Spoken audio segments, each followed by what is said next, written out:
remember the first time you started to work in groups and doing group projects. I don't remember the exact moment that I started learning them, but mainly they started with my family and also when I started school. As an only child growing up, I had shows like Barney and the PBS channel to teach me what teamwork was, and that was until I started school. I was a very shy as a child, so when teachers started pairing us in groups to work on projects, it was hard for me. I liked working on projects and activities alone. I felt I could get the job done quicker than working with someone else. It was not until middle school and high school that I cherished group work. Group work is where a group of people get together to work towards the same goal. With the input of others on the project and the physical help, it helped out a lot when I was working in groups. I came to love group work. As many as the projects got bigger through the school project, I was introduced to many small groups. These small groups of experience had their pros and cons, but still helped me in many ways. Most of the group works that people are paired with in school are small groups. After reading the Human Communication textbook, published in 2011 by Judy Pearson, I have known but gained more knowledge on how small groups are the building blocks of our society. The way you've been introduced to small groups may be different from the way I was, but we can know them as families, work teams, support groups, religious circles, and study groups. All of these can be examples of groups on which our society is built. In the Human Communication textbook, it gives us 5 reasons why small groups are important. First, humans need groups. Memberships in groups meets needs that we cannot meet for ourselves. William Schutz, a psychologist who studied group interaction, said in 1958 that humans have the need for inclusion, affection, and control. The need for inclusion, which is the state of being involved with others, suggests that we need to belong to or be included in with groups with others. As humans, we derive much of our identity, our beliefs of who we are, and from the groups to which we belong. Starting with our immediate families, including such important groups as our church, mosque, synagogue, interest groups, work teams, and social groups, all help define who we are. The need for affection, which is the emotion of caring for others and or being cared for, means that humans need to love and to be loved, to know that we are important to others who value us as unique human beings. Finally, we have the need for control, the ability to influence our environment around us. We are better able to exercise such control if we work together in groups. Second, groups are everywhere. You will not be able to escape working in them. The third reason is related to the second, because group work is expected to increase in the future, particularly in business and industry. Knowing how groups function and having the ability to operate effectively in them will be highly valued skills to have. Fourth, being an effective group member or team member cannot be left to chance.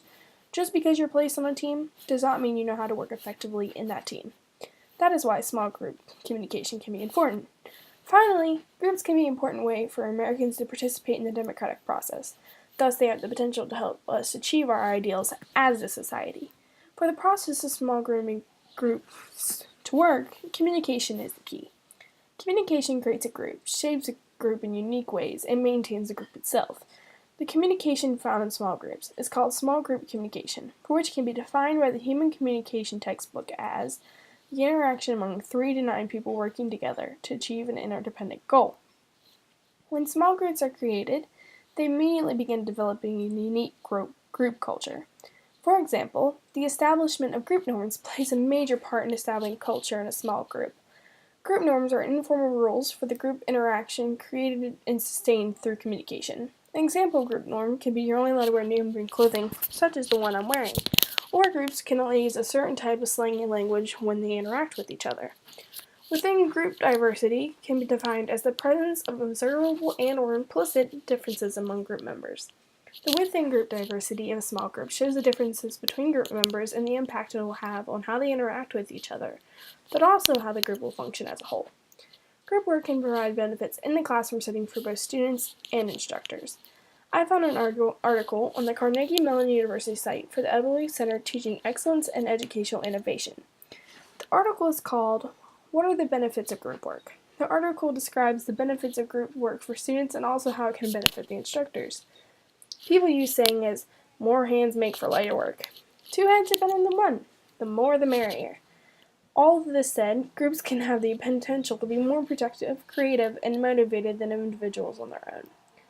Group projects can help students develop a host of skills that are increasingly important in the professional world. The The article gives many examples of how skills are developed and reinforced in students through their group work, but also group work can also benefit the instructor in profound ways too. When group work is assigned, it introduces unpredictability in teaching, which can be refreshing for the instructors. Since instructors teach the same curriculum over and over again, it seems, they need a refreshing look on what they're teaching. When assigned group work, groups can approach tasks and solve problems in novels and interesting ways that the instructor could never think of alone. For example, properly structured groups projects can reinforce skills that are relevant to both the group and individual work, including the ability to break down complex tasks into parts and steps. Plan and management time. Refine understanding through the discussion and explanation. Give and receive feedback on performance, challenge assumptions, and develop stronger communication skills. Another source I found was in the UA News of the University of Arizona. I found an article by LaMonica Everett Hines and Rachel Bahaman. This is about a UA researcher by the name of Joseph Benito. Joseph Benito is investigating the communication habits of decision-making groups, including North American Quitline staff members and youth involved in LEGO robotics teams. Joseph is doing this to advance what is known about small group communication. Joseph believes that it's like a daily occurrence. People hold well-intentioned meetings that ultimately turn out ineffective. He says the reasons for this could be very long. But in one study, Benito serves as a co-investigator with other researchers at the University of Arizona Cancer Center on a National Center Institute grant.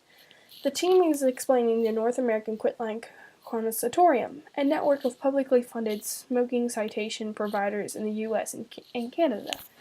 For the investigation, Benito and his team targeted 269 participants, all affiliated with the NAQC, and evaluated how the information regarding smoking cessation services was being shared. For example, Quitlines have conferences, bulletin boards, and blogs where service providers post information about a service they believe to be successful in helping smokers quit.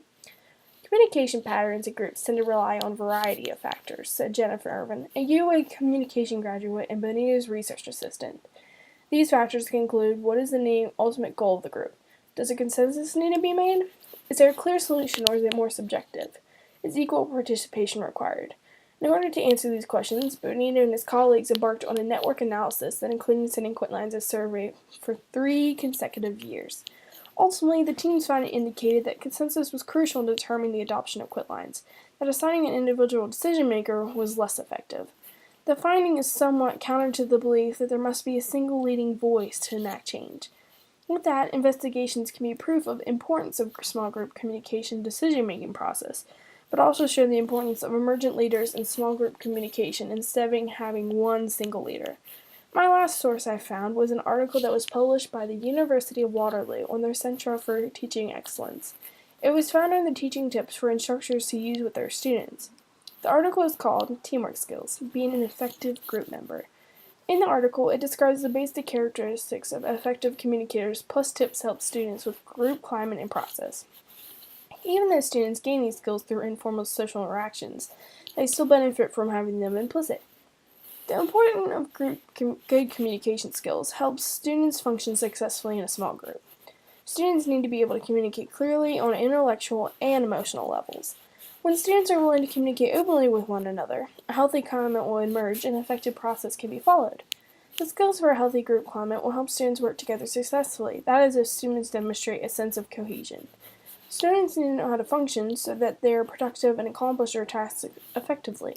For students to learn how to function, they must know the exhibit skills for an effective group process, such as individual responsibility and accountability, constructive feedback, problem solving, management and organization, and knowledge of role skills.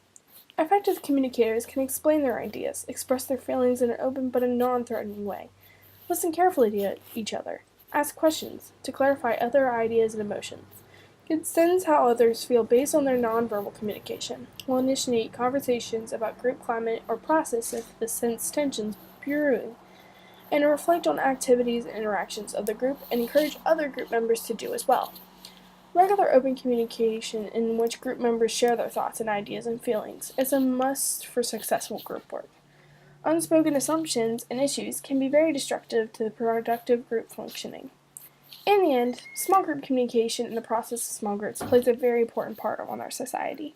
The part it plays is so important that small group communication helps build groups that build our society as a whole.